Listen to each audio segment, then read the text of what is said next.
Welcome back to Love and Life and Legacy, the podcast dedicated to helping you navigate these hypersexualized times.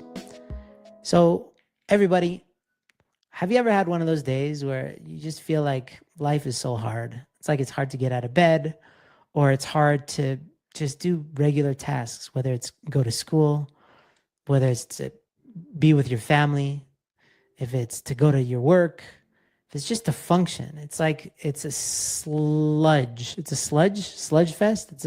It's difficult.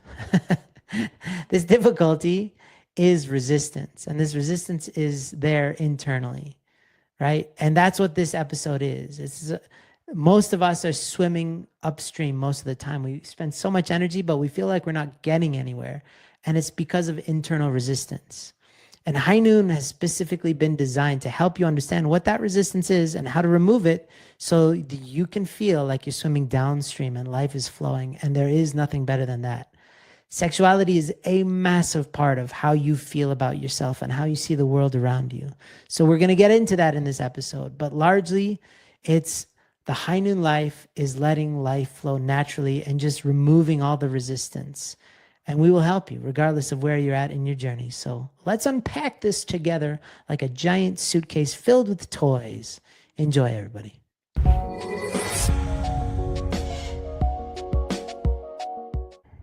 Hey, everybody. This is my 1 trillionth time recording this episode. It was never good enough. Not until now. This is going to be the best one. Yesterday, I had so many technical difficulties. And then finally, I recorded a version that I was not happy with because I don't know if you've ever done this, but when you record something multiple times, it's like you forget which portions you've already recorded or not. And so you do this hodgepodge that it's not the best of usually. So today I just wanted to start from scratch. It's a whole new day. And I really wanted to talk about this topic, but I wanted to cover it sufficiently. Yesterday, I feel like it was a little bit too esoteric. So let me get into it with you. I wanted to talk about swimming upstream and how we are all there's two angles that I want to approach with you. And let's unpack this. Let's have fun, people. Stop being so serious. Gee willikers. Swimming upstream is, I remember one slide from a talk that I wrote years ago. And it was just like a thing that I said, that we're all swimming upstream. And then I had some biblical quotes. But the first point that I want to address is that culturally speaking, if you've chosen the righteous path, if you've chosen sexual integrity, you are in the minority. Most people are resigned to just a life of justification. They think that, well, this is what everybody does. I've even seen clips from different podcasts, and especially with comedians, somebody suggests that they don't watch porn, and then they get attacked like crazy. First of all, nobody even believes that that's possible because their standards are so low. And secondly, even if the people are convinced that they live that way, they make fun of them. It's really strange. It's the same as drinking. In society, if somebody walks up to you, or you're at a function, some sort of function with people, you're at a social event, and people never go up to you and say, "Hey, man, you want some methamphetamines? You want some opioids, right? Hey, man, you want to go to the I don't know, buffet and get some chicken, and then we can do some opioids?" Because they would be considered crazy, right? Yet drinking is just, widely expressed as a social lubricant, and everybody does it. And if you don't do it, then you're a freak of nature, right? Same thing with porn. It's really bizarre that it's considered, in the past, it was considered kind of like a shameful activity. And you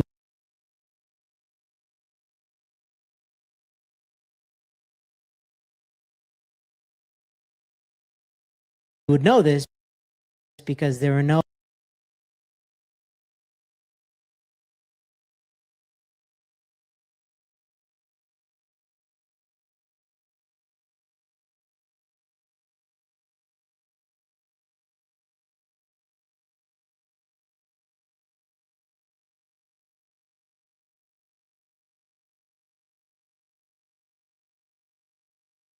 uh, family friendly porn shops, right? I just Back in realized the I was day, muted the whole if you ever time. saw like an So, yeah, we're just watching Andrew while we wait for a few people to trickle in if there's any. But I just wanted to watch this video to talk about what he's saying. This is Andrew Love, by the way, if you don't know who he is, and I'm sure you do. He's a pretty famous guy. Um, his last name is Love, for Christ's sake. I, but yeah, the title of this podcast that he filmed is "Swimming Upstream," like going against the current of the cultural norms that we're kind of seeing nowadays. But I was gonna let him speak on what he's talking about, and then kind of dive more into the title, the pitfalls of the sexual integrity journey that we need to be careful of. The ones that I've experienced, at least. I wanted to talk about that. So that's adult shop. It was so suspicious. There were a lot of curtains, so you couldn't see like who was in there, who's coming. Considered kind of like a shameful activity. And you would know this because there were no, family friendly porn shops, right? Back in the day, if you ever saw like an adult shop, it was so suspicious. There were a lot of curtains, so you couldn't see like who was in there, who's coming in and coming out. It was usually in some shady part of town. So living in Japan, like the porn sections in adult, like even just like bookstores or video stores, pretty common.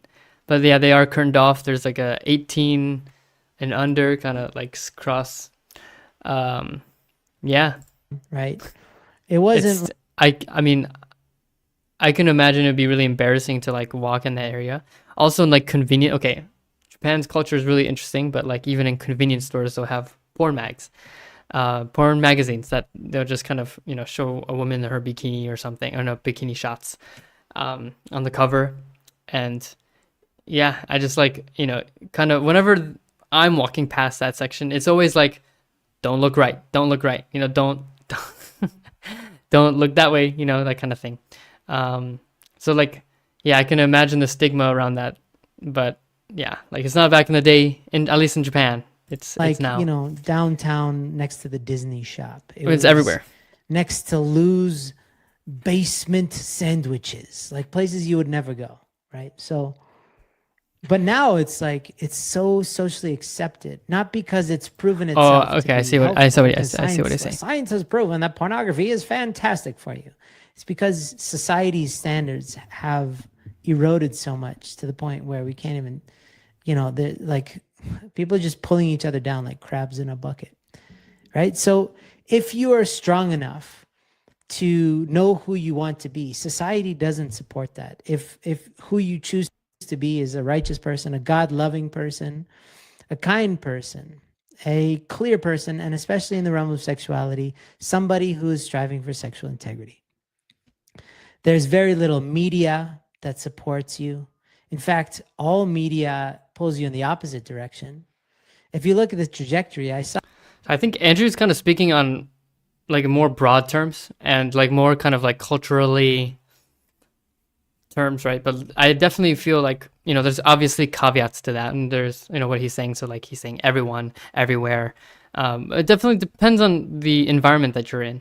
I think a lot of the time, right, like depending on the environment you're in, it's like, oh, you can watch porn in your relationship, right? It's like kind of, it's following the example that Andrew's talking about right now. But yeah, if you kind of put yourself in an environment where like, people don't really accept porn being, part of their life, like it doesn't benefit, them, right? It kind of goes into the territory of like, depending on the environment you put yourself in, which stream you're in, I guess. Study. Not live stream, but like, the clear, the swimming upstream stream and water planned out metaphor, like factory that young ladies go through when they're either in Disney, but especially when they're in the music industry. They all start out innocent. You think of Britney Spears back in the day, or you think of Taylor Swift now. There's a certain amount of albums that they need to put out where they progressively get more and more aggressively sexual until they're basically just whores. And I say this not from a place of judgment, but because they're literally selling their sexuality for money, right?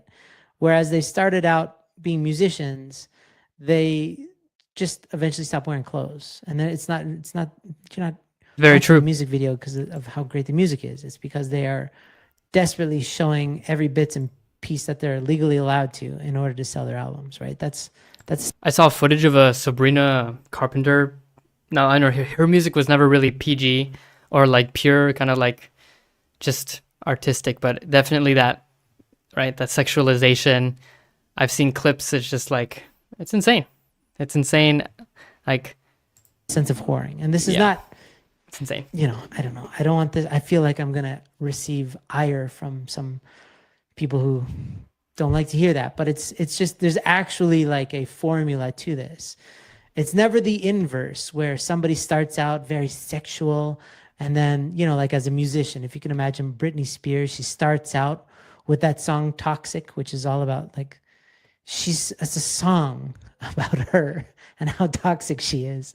And that's a hit song about a young lady talking about how messed up she is. And people are like, I love that song. I listen to it all the time in the car on the way to school when I'm taking the kids to school. We just love It's actually insane, like how a lot of times the music we'll listen to, like we don't even think about the lyrics or we don't pay attention at all.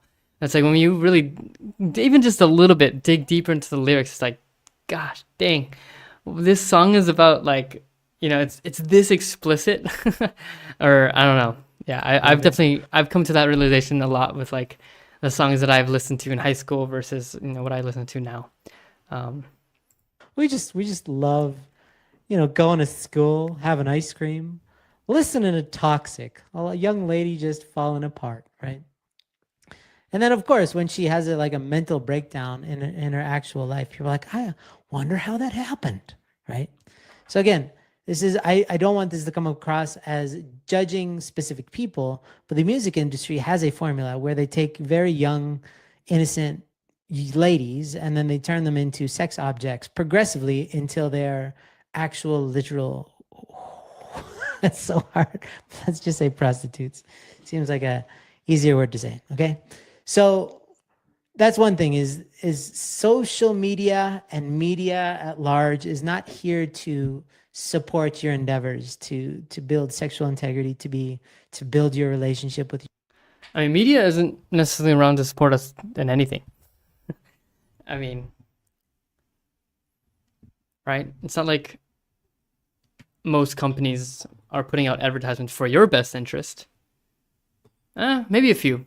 I can imagine like a few who really believe that their product can actually help people. But that's not really the case for so many at all. Yourself or with Heavenly Parent God. In fact, it's completely the opposite. Okay, so there's that. So we're swimming upstream. Those of you who seek clarity in your mind, the last place that you will find clarity is online. Okay. Before it was High Noon, this organization, we used to be called Pure Mind Online. I don't know if you know this. I don't know if you've heard these stories before, but it all came crashing down. That name, that title came crashing down. The moment we got some texts from some of our, the people who are consuming our content, they're like, do you mean to have this name, like these initials? And we're like, what are you talking about? They're like, your initials are PMO. And we're like, yeah, what does that mean? We didn't know. It was so funny. That's like how disconnected we were. We didn't know that PMO was code for porn masturbation orgasm, which is so ironic. So poetically ironic. Pure Mind Online. PMO. It's funny that, I bring up Pure Mind PMO Online every day. because online is the last Pure place Mind you Online. want to go if you want to have a pure mind or pure heart, sense of purity in general. It's beautiful. Feeling like a hopeful, optimistic person, right? So culturally, we are not supported. And religion used to be very clear, there were clear standards, and now those are eroding very rapidly. And figuring out what's right or wrong is even hard to get from a lot of people's faith. The Christian church is very divided in terms of sexuality. It's quite a quagmire, as they say. Hey, just a quick intermission to let you know that High Noon has a program just for We have ads. for single folks. High Noon. Half of this conversation. and we Like, will join see Ascend, you in the core. Oh, so that's a core. Core registration is actually not over yet. We have like a Christmas special. So if you're interested, high noon. Let's actually watch this. highnoon.org/join core. Yeah, and it's like, yeah, kind of prepping you to be individuals who are prepared for a marriage blessing. And yeah, kind of, it's for singles who want to be better singles.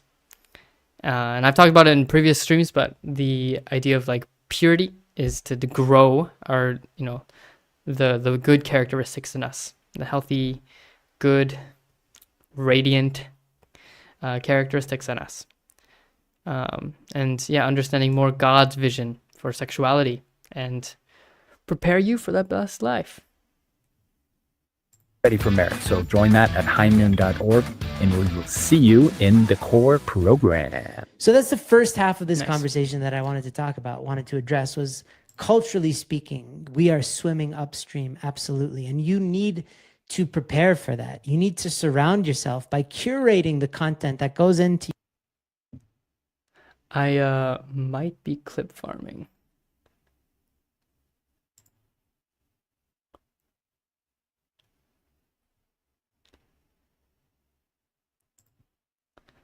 Your senses to make sure that the content helps you to feel more powerful, because then it feels like there's less resistance in your life. You feel like you're making the right life choices, and you get validated, rather than being scorned for being a good person, for being an intentional person, right? So there's a concept in the divine principle, there's four fallen natures, and the last one is like the multiplication of sin is used in the principle. But if you okay, so the four fallen natures that we teach in the divine principle are, my mom quizzed me like every day on this. It's a failure to see from God's viewpoint, leaving your original position. Number 3 is reversing dominion. Number 4 is what he just said, multiplying sin, multiplying evil. think about it in terms, let's go back a little bit. There's four fallen natures, and the last one is like the multiplication of sin is used in the principle. But if you think about it in terms of like, sin, when somebody's really struggling, they're mired in hatred or resentment. When they're really steeped in the feeling of hatred and resentment, a deep self-loathing, people typically in that state will want to spread that hate, spread that resentment by projecting it onto others. You never, he might talk about it. This is my first time watching this, but have you ever heard the phrase hurt people hurt people? Very much that way. See what he says, right? So you need to be very careful who you hang out with, and the things that are coming into your senses and the conversations that you're exposing yourself to or participating in. And when you start to live more intentionally in that way, what you do, but also what you expose yourself to, it will lessen the feeling of swimming upstream. Okay. Because naturally speaking, I said this, and then in the beginning, with depending on your environment, right? Depending on what stream you decide to be a part of, that it applies. Like the people that you surround yourself with, really can either make or break your values. And I can see like going down the path of like it.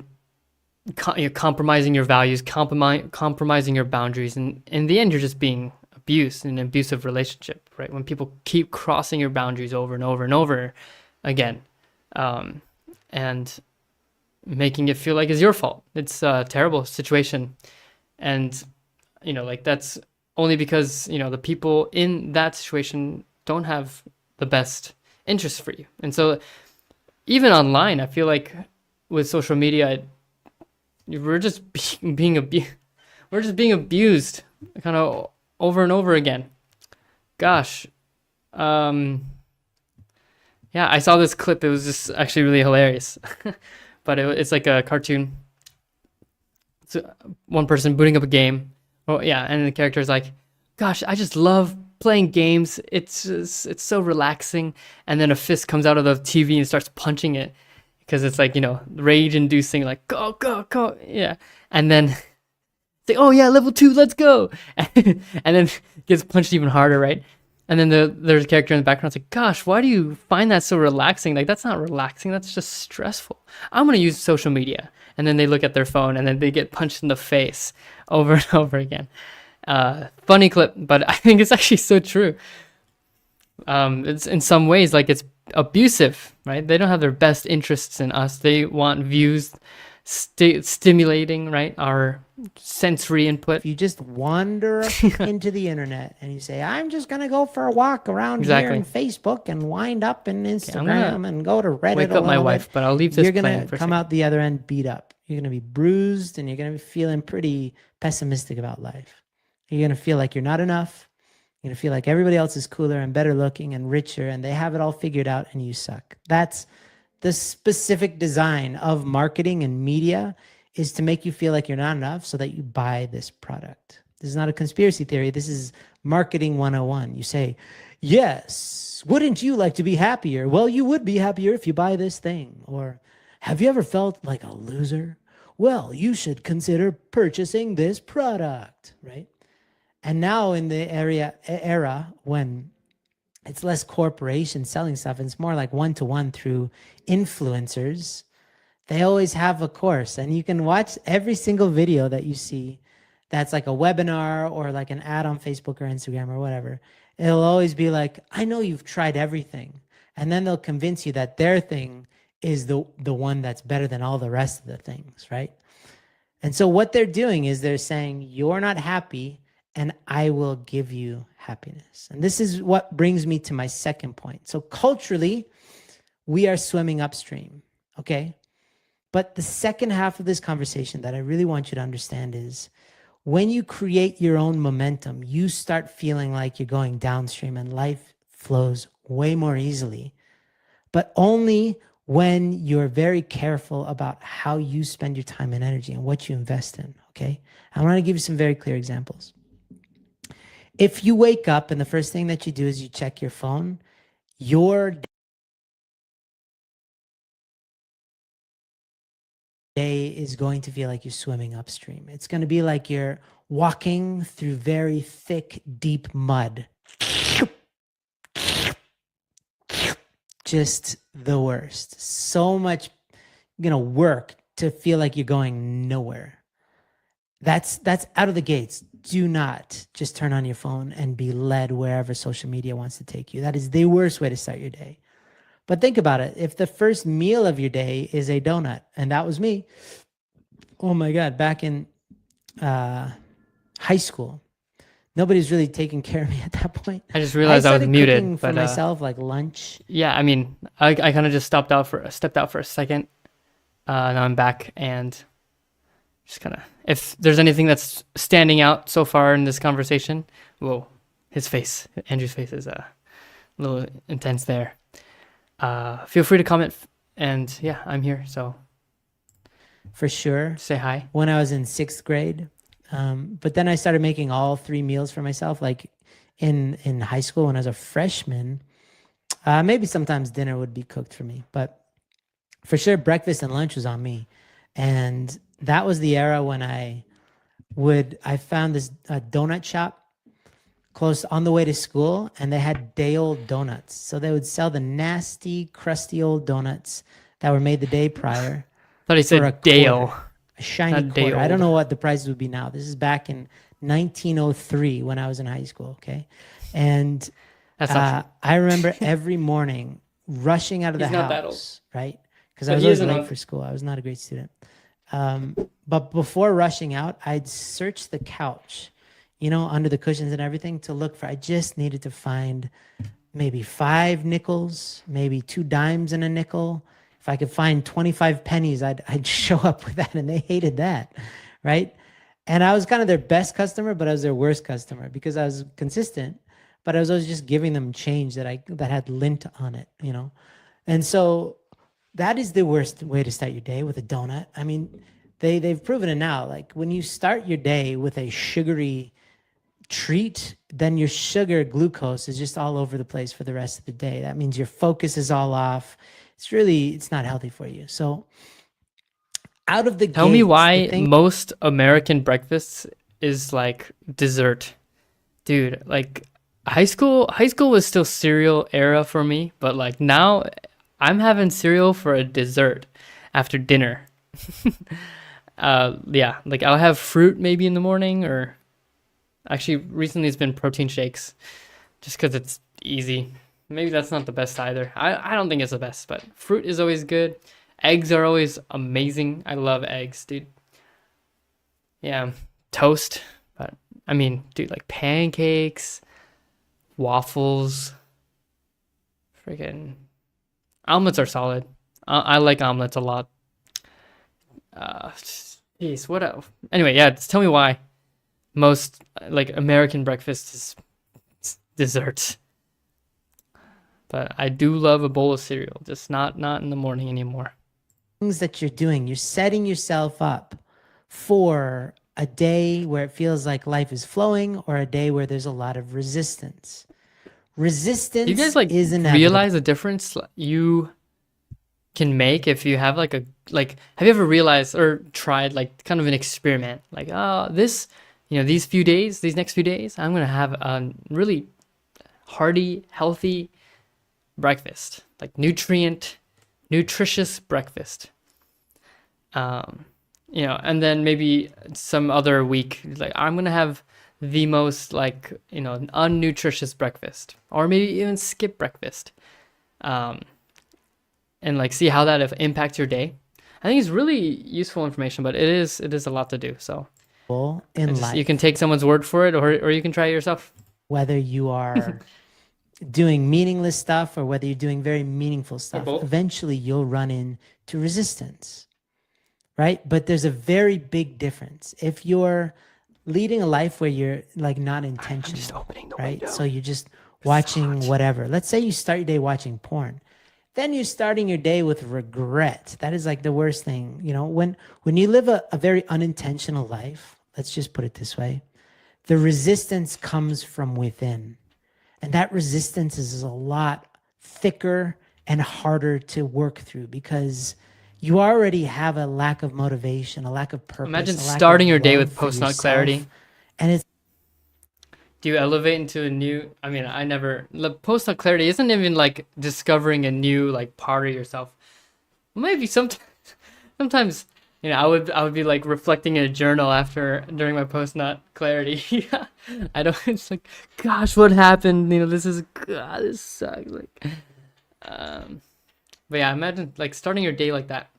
So a lot of people do. it's like wearing sunglasses, and it tints all the good stuff in your life. It's hard to really see all the many great things that are happening around you because it's like your heart is muted, your conscience is muted. All the good attributes of yourself are muted when you're in a self-loathing state. So that's like resistance within creates resistance just perpetually, right?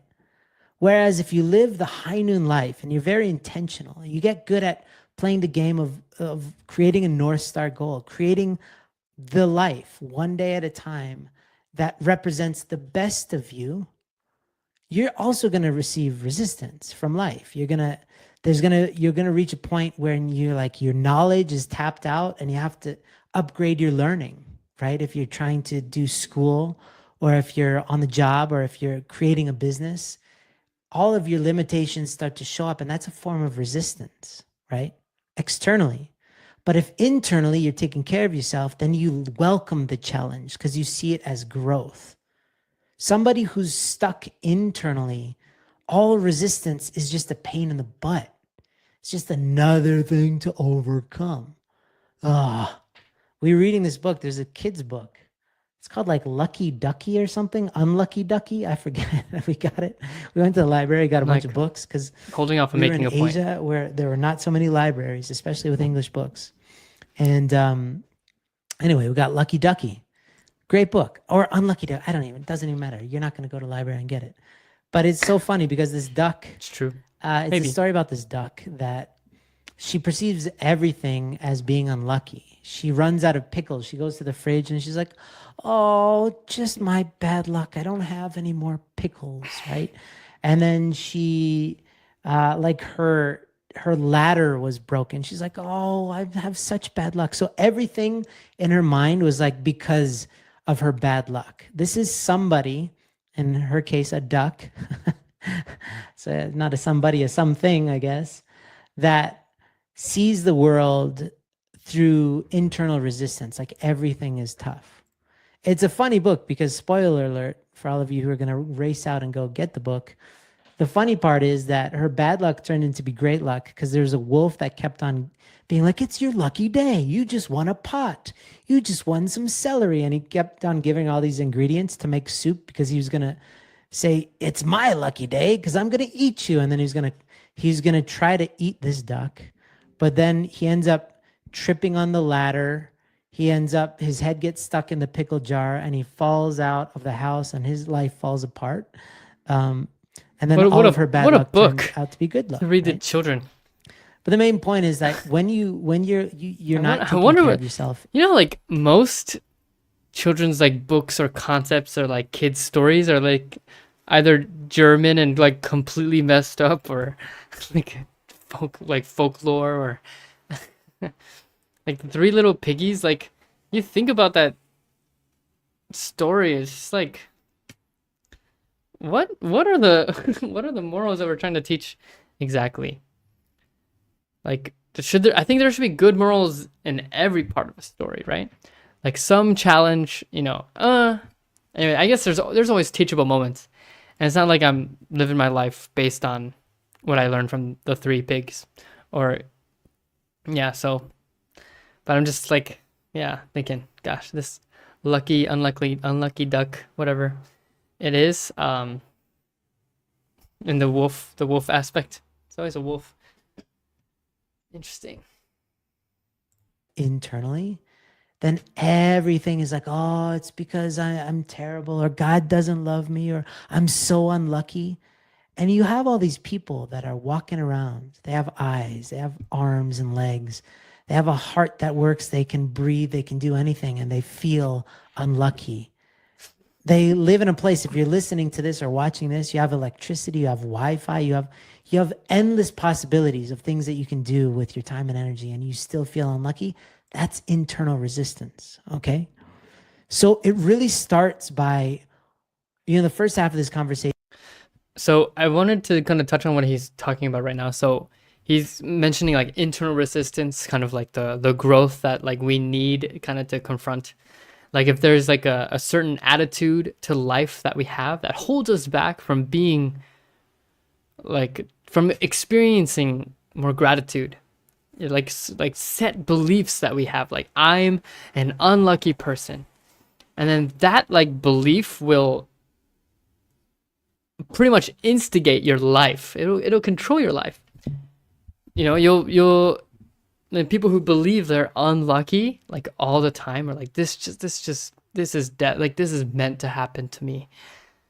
Oh yeah, it really impacts like just how life is experienced. It's really an amazing thing to realize that like the attitude that we carry ourselves with or carry with our life actually impacts how we digest experiences. I know Dr. Gabor Mate mentions this a lot.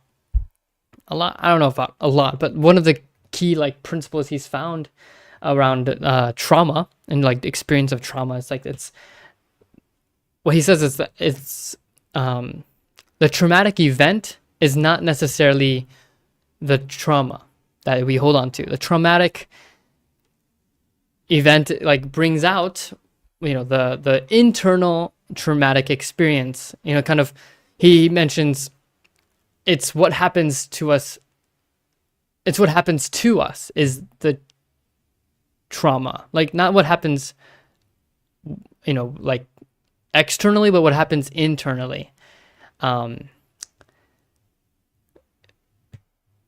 That is the trauma. I hope I explained that okay. But basically, he in a podcast, he's talking to a woman, and she shared about a traumatic experience she had when she was a child. She was sexually abused. Abuse. I don't know if abuse is. Yeah. Anyway, she had a poor sexual experience. She was abused. She was raped, and kind of Dr. Gabor Mate kind of digs deeper into the story, and first of all asks like, hey, like if your daughter went through this, like what would how would how would you want them to react, and then she kind of goes into how she would feel, but it's like no, like what would you want them to do, it's like I would want them to talk to me, I would want them to be open to me. And it's like, well, did you have that when you experienced that? She said, no, I didn't. And he said, that's the trauma. Going through something this traumatic, this experience, this awful experience, and not having anyone to go to, that's the trauma. And then anyway, it's an amazing thing because you have no idea how much it can impact us, the beliefs and the things that we hold on to,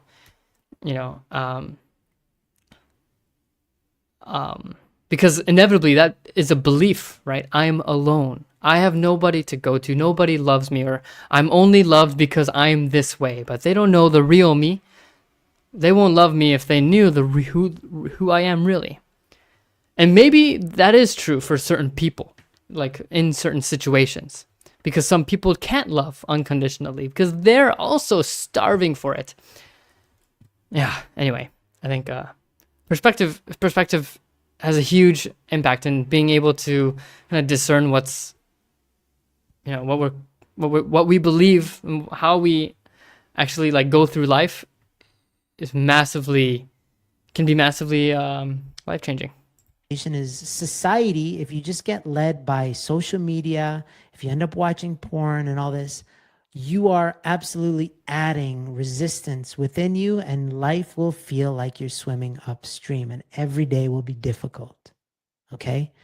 But if you start living in the high noon, you start creating North Star goals, and you start exercising the 5 virtues: honesty, accountability, grace, integrity, courage. You start building those muscles every day. Life starts to flow and it starts to support you. And when you start feeling like you're swimming downstream, it's like good luck befalls you. You just fall face first into all these good things.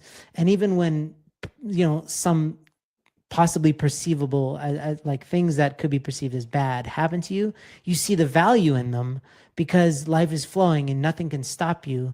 And that is a very dangerous person. That is a very dangerous, very powerful person in the powerful way. So when I was a missionary for GPA, Generation Peace Academy, 2 years, and I led a team around the country.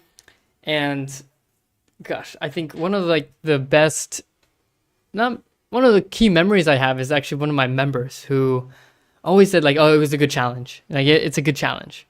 And he talked how something came up, it was hard, but it actually helped him recognize something within himself, and a limitation, a insecurity or a limiting belief that he held on to. And it's just really, it's a good challenge. My wife and I, well, it's more her thing, but I completely support it. And actually, it's both of us. We say everything happens for a reason, and it's that's the belief that we have, that everything happens for a reason. That someone's happiness might be someone else's misfortune. Someone's misfortune might end up causing someone else's happiness in some ways, right? We never know how one thing can impact another. And so in this moment, this misfortune might end up being a happiness later down the road. We don't know. And so just to kind of see life in that way of complete optimism is really liberating in some ways. Now there's kind of 2 ways you can look at it, where it's kind of naive optimism, and actually structured and making the best out of it optimism. Yeah. Like naive optimism is just like kind of ignoring the problems, versus like true optimism is seeing like the problems that need to be fixed and doing what you can to do them, but like seeing what kind of growth lies ahead. I think I would label that. And that's the main what we want difference. you to all experience.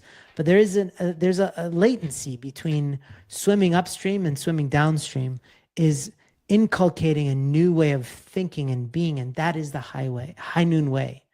And so we have 3 programs, right? We have core, which is to help you to remove the resistance from marriage so that you become a marriageable person and have a great experience in the matching and preparation for marriage so that you can have a great marriage. It's so cool, right? Other than most people are swimming upstream when it comes to preparing for marriage. Everything's so hard. I don't know who to decide. I don't know. Everything's like this esoteric crisis. In Ascend, obviously the resistance is porn and masturbation. They're blocking you. They're adding so much internal resistance. They make your life so tough. So Ascend helps you to replace those bad habits with healthy habits that helps life to flow again. And then with our program Radiant, there's always resistance. I really And it feel can like porn swimming masturbation is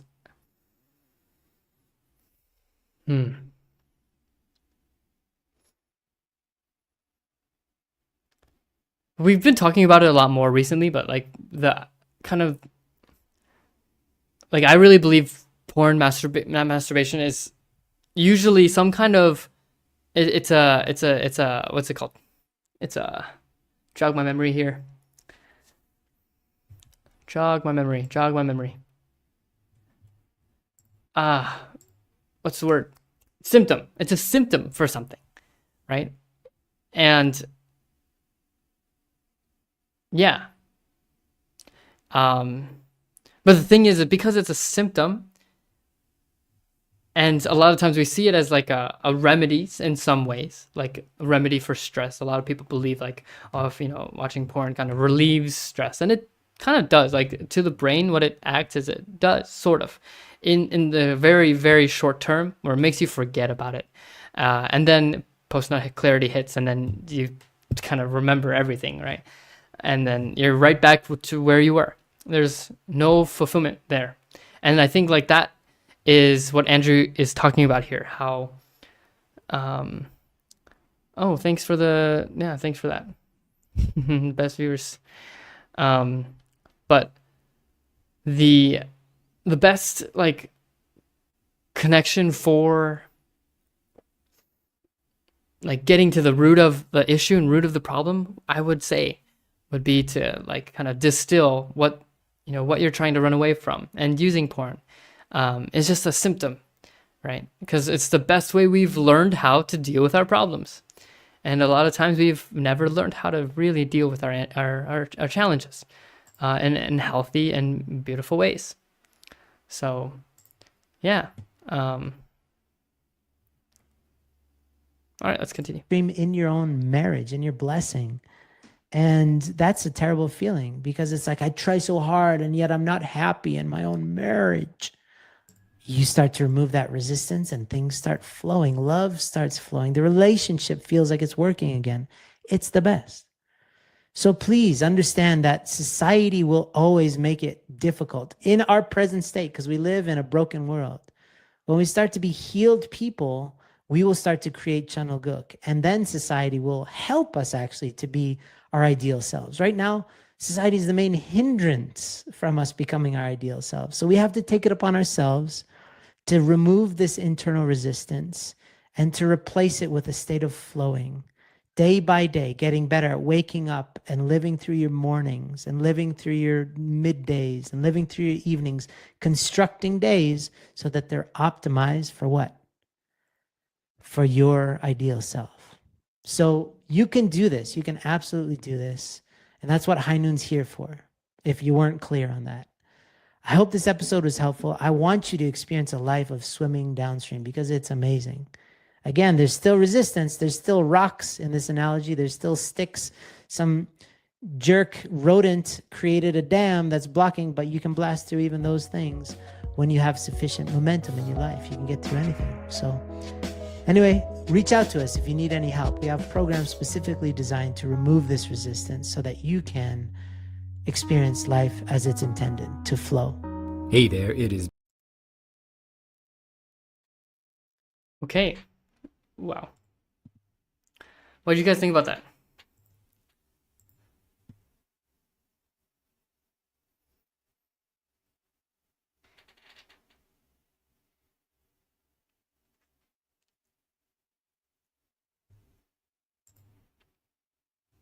Oh, David Hughes. Hey. Thanks for watching, man. Yeah. Actually, it was fun to watch the podcast together. There was, thank you for that.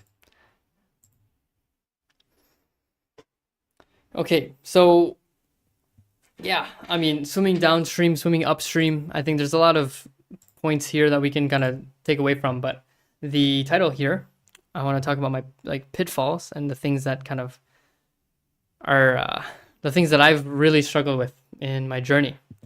And for this, let's give me 1 second.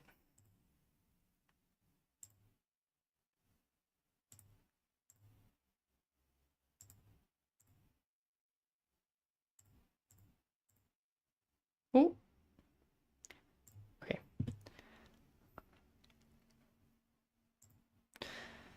All right.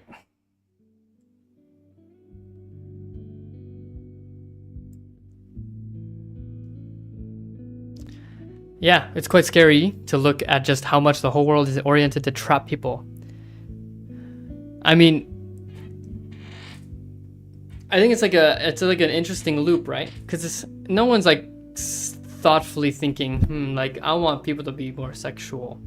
Maybe some people, but it's because sex sells, right? Sex really is a powerful, powerful thing. People are curious about it. People are ashamed about it, but like because they're curious, it becomes more alluring, and then it feeds into itself, and then like the whole world. At the beginning of the podcast, Andrew Love talks about like, you know, you see like artists nowadays who right before they were like, you know, releasing songs that were really like nice and chill, and then suddenly like they become more and more sexualized. The songs become more and more sexual. It's really fascinating. Scary, fascinating. So yeah, I mean, I've been in and out of my journey, sexual integrity, like in high school, when I discovered porn pretty early on, but I didn't discover masturbation until pretty late. But what I ended up, you know, I would feel bad about this addiction. I would feel bad about like how it would make me feel, how far away it is aligned from, how it's not aligned to the values that I hold as a God-believing man. And it never really fit any vision. Instinctively, I knew that it wasn't something I should have been watching, whether that was like, if that was from my parents, you know, telling me to close my eyes during certain movie scenes, and it's still peeking through, right? It's kind of like shocking as well, right? I don't know if you think about like what it was like to discover porn at an early age. Sorry, 1 second. Gosh. Okay, thank you.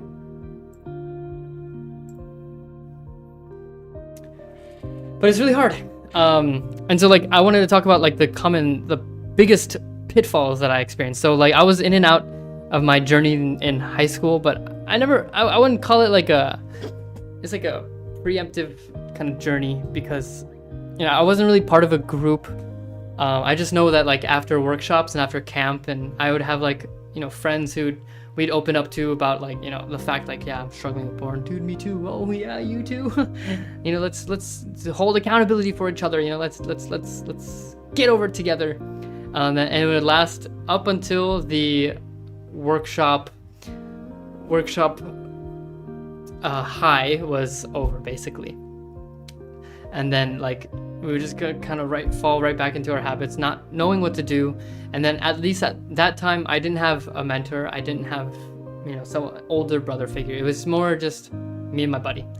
And I think that's the first pitfall, is not having like a mentor, someone you can like kind of connect to on a regular basis about how you are doing. And I think it's a little different from having like just an accountability partner, because they're there to give you like a different perspective and a higher level of love, right? Like as an older brother, as an older sister, whatever position you happen to be in, it really ends up being like a point of contention where like you can kind of give each other support, but it's like capped at a certain point.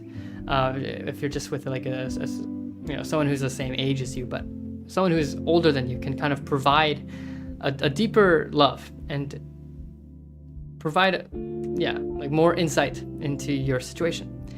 And it's really awesome to be able to experience that. Now, I will say that when my journey fully got started, when I joined High Noon's program for High Noon for the first time, back in 2019, I had a group. And actually that one brother that I was really close to, and we did our own accountability in high school, he was also part of this group as well. He was the one who showed me High Noon. He told me about this group that they're doing. And I will say like that at that time, and actually even up till now, I'm recognizing a really deep insecurity of mine. And where it came from, we can talk about some other time. I don't even know. But what this insecurity of mine is like, I need to kind of uphold some kind of image, right? I think a lot of people can relate to this, but like uphold a certain image of my well-being. And whenever like I was on a good streak, like a clean streak, if you will, there was kind of like this, I'm doing good. I'm doing fantastic. Like there's no need to think about or worry about me. I am good. Yeah. Things are going well, man. And then in the back of my head, it's like when I'm thinking about this, like, yeah, this has to be forever. I'm not allowed to struggle. I'm not allowed to go back. I can't. Nope. Yeah, this has to be set. And then like that's in the back of my head as I'm sharing how good I've been doing recently. And then I'll slip up. And then I'll have a relapse. And then I'll be quiet about it for way too damn long until I'm struggling my brains out. And then I finally connect again. And so that's I think the main pitfall that I wanted to talk about today in this. How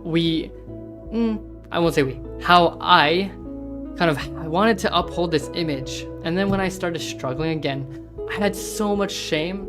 Not in the fact that part of it in the fact that I ended up watching porn again, but the part of where I was struggling again. Why am I struggling again? I am so weak to be struggling again. I'm not allowed to be struggling.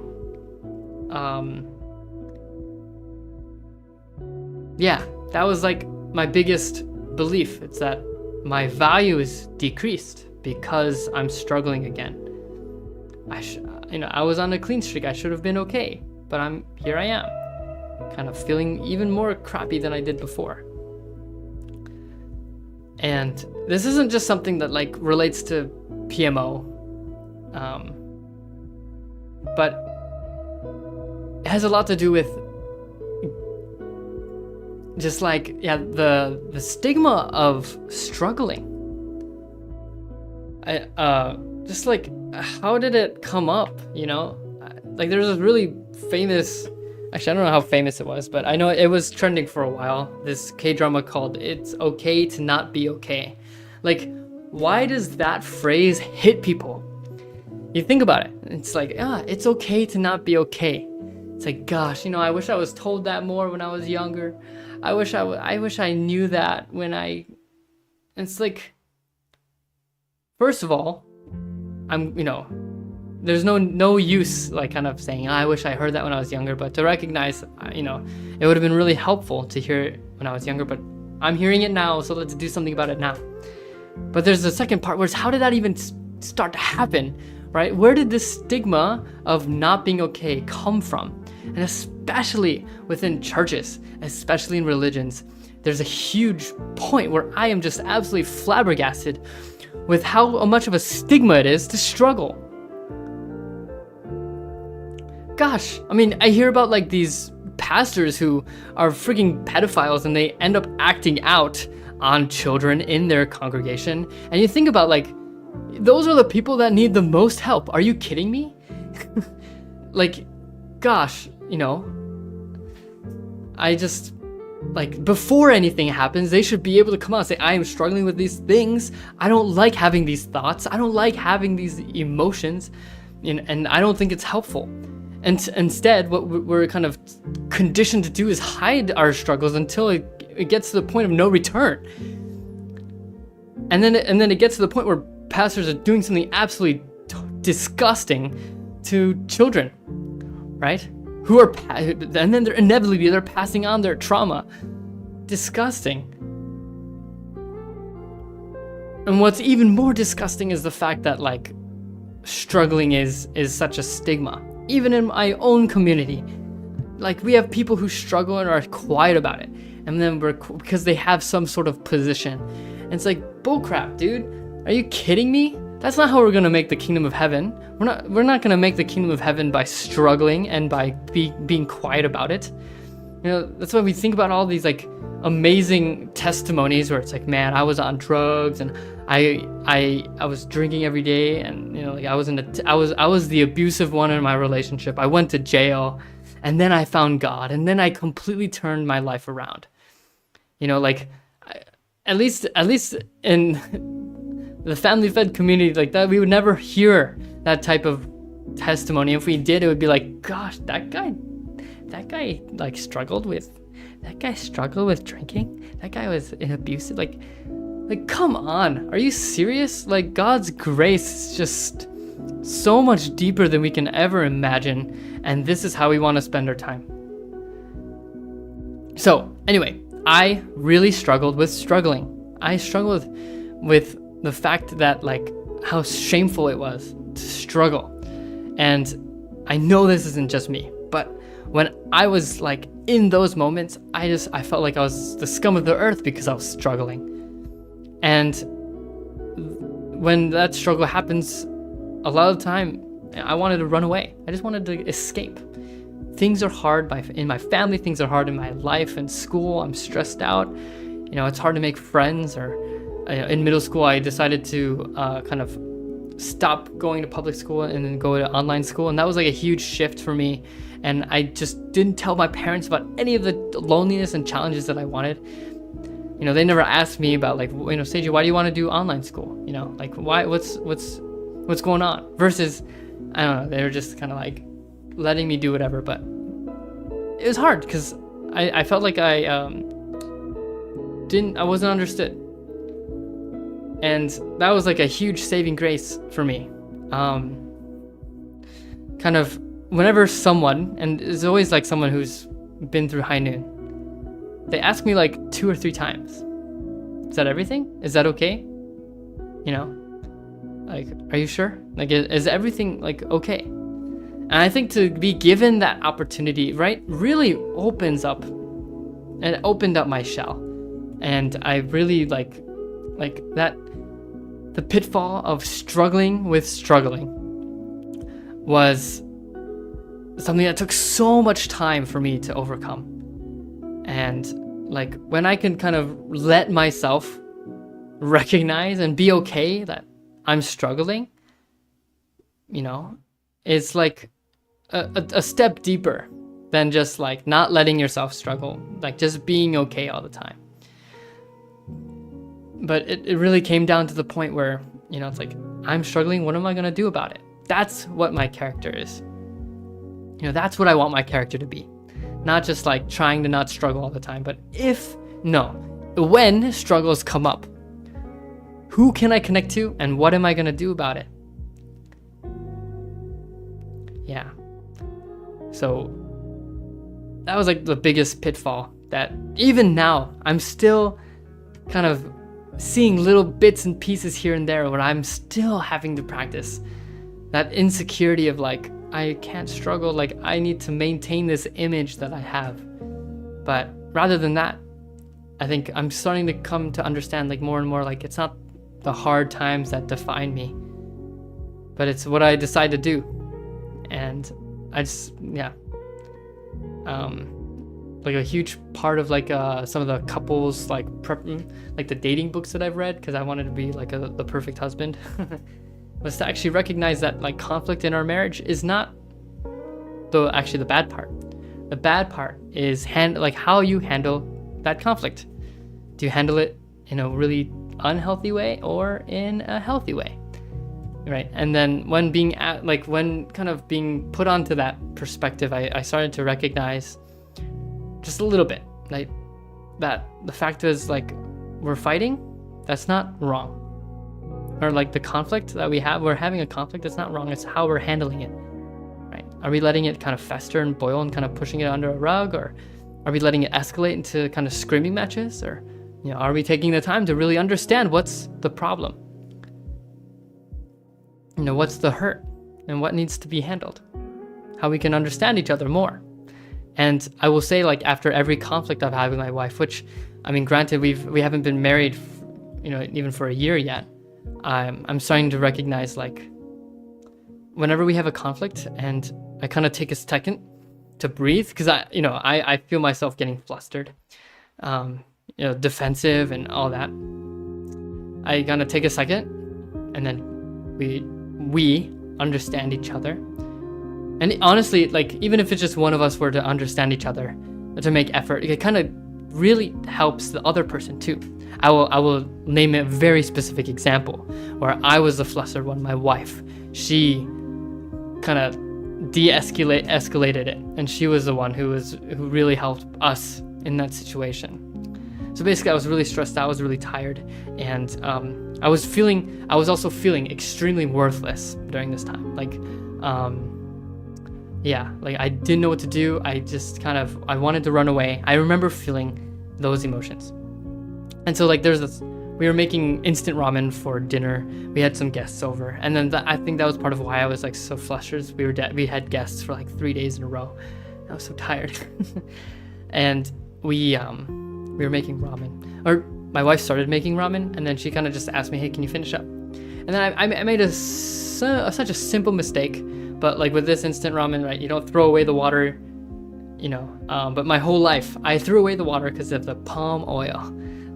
Stay away from the palm oil, okay? But I always threw away the water. I thought it was bad water, and I would reboil another pot of water. But this would take longer, and it was already pretty late for dinner.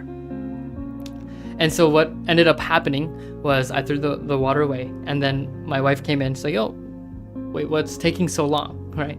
And I told her what happened, and then I realized before she came, like, what I did. Like, oh my gosh, I should have just kept the water, right? Wrong. So I was feeling stupid again in that moment, and in that moment, I decided I was going to blame my wife, right? I said, it's because you didn't teach me how to do this. And so that could have easily been an escalated fight, because we later talked about it, and she also felt like, well, why didn't you ask me or read the directions? Like, she could have responded to me like that. But in that moment, she chose to respond with, I'm sorry, I didn't tell you. Okay. And then later we talked about it, because technically it was a small conflict, but like we talked about like what was actually happening, right? What I was feeling in that moment, how I felt so stupid and tired already, and then just on top of this tiny mistake ended up being something I blamed her for. And then kind of listening to what she had to say and how it made her feel like, right, why did, in that moment I blamed her, right? And kind of it woke me up. And I remember after this conversation, it felt like we were so much closer together. It's not the fact that we had a fight or not, right? And we could have avoided it, sure. And that would have been okay too. But like taking this time we took the time to listen to each other and recognize, first of all, like what the other one was feeling. And it was huge. It was a huge moment for us to recognize that like struggling is not bad. Conflict is not bad, but actually the beauty behind understanding each other led to feeling closer. It straight up led to feeling like we were a better and more close couple. And so like this pitfall that I'm talking about where, like the fear of struggling, it's not, it's a huge pitfall because it's so easy to do. Because there's a stigma of like struggling, or like the things that we're struggling with have stigma. And first, like, it's just, gosh, like, I'm so sorry, we have to experience it like this.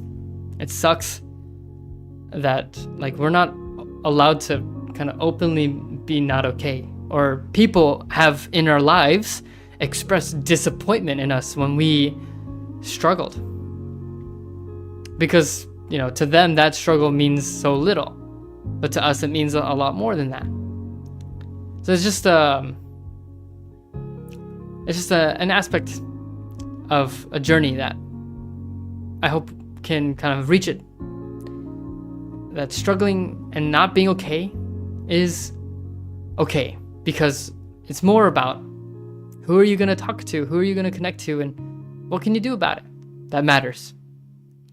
And if you don't do anything about it, it's nothing wrong with that. It's just, it's going to be harder for longer. Struggling sucks. No one wants to struggle, and that might be part of the shame. I'm struggling. I don't want to be struggling, or struggling with struggling, just like period. Like I'm struggling. I don't know why I'm struggling, but I'm struggling. But I think every time I've decided to pick myself up, even if it's at a crawl, and kind of, pull someone's pants a little bit, right? Or their sleeve a little bit, and to share, I think every time led to an amazing conversation where I can get back on my feet and I can feel like myself again. So yeah, that is a moment when we can swim upstream, or we're swimming downstream, where the moments where we can decide for ourselves, take control, and connect. So at 1 hour and 9 minutes in, I'm going to call this stream over. Thank you for watching. It's I really appreciate it. Thank you so much. Best of luck to you, David, for your webinar, your live stream.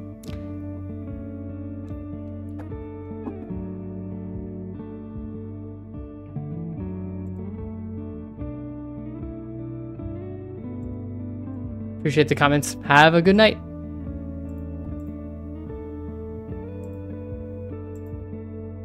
Peace out.